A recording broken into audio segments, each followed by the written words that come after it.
Абхазия выбрала президента. По предварительным подсчетам во втором туре победил Бадра Гунба. Он уже объявил об этом на встрече со сторонниками, назвав итоги выборов победой народа Абхазии ради будущего страны. ЦИК сообщил, что явка превысила показатели первого тура, что показывает большую заинтересованность граждан в стабильности и развитии республики. За ходом выборов следил Ярослав Богат.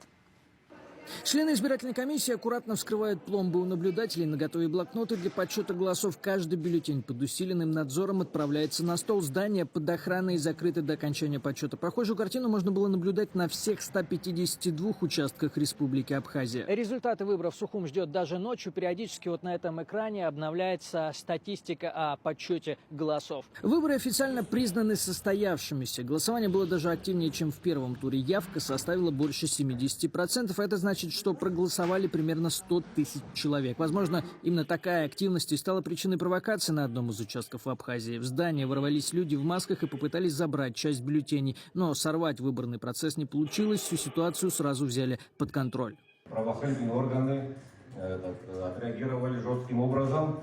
И злоумышленники, которые не подчинились милиции, они открыли по ним огонь. Но дело в том, что сам процесс выборный, сегодня у нас он завершился, подсчет продолжается. Впрочем, вся остальная Абхазия в эти дни, кажется, стала только сплоченнее. Независимо от нации и своего выбора, основное желание проголосовавших жителей было в единстве с Россией и желание изменить свою страну к лучшему. Мы беспокоимся за будущее и хотим, чтобы все было хорошо в Абхазии. Процветание, чтобы было в Абхазии. Мир, главное. Благополучие. Отдать свой голос абхазы могли также и за пределами республики. В Москве и Черкесске наблюдатели и электоральные эксперты заявили, что не заметили никаких нарушений, способных повлиять на ход выборов. Многие люди хотят распространять термины о неправильных действиях, которые влияют на интегрирование голоса. Я могу сказать, что я не видел ничего, что относится к этим заявлениям, и я бы советовал людям быть ответственными за свои заявления. Известно, что к этой минуте все бюллетени подсчитаны. Штаб основного фаворита в борьбе за президентское кресло уже объявил о победе своего кандидата.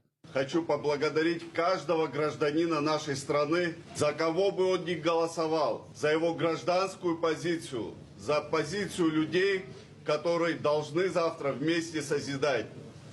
Это не победа команды Бадры Гунба и Беслана Бигвава. Это должно стать победой народа Абхазии. Ради будущего нашей страны мы должны быть едины. Как и в первом туре, Бадра Гунба обошел своего основного оппонента Адгура Ардзинба, которого считают лидером оппозиции. По предварительным данным, Гунба набрал больше 60% от числа проголосовавших. Официальные результаты республиканский ЦИК должен объявить сегодня. Ярослав Богат, Денис Афонов, Мария Матвиенко, Кирилл Вронский. Известия специально для РЕН-ТВ.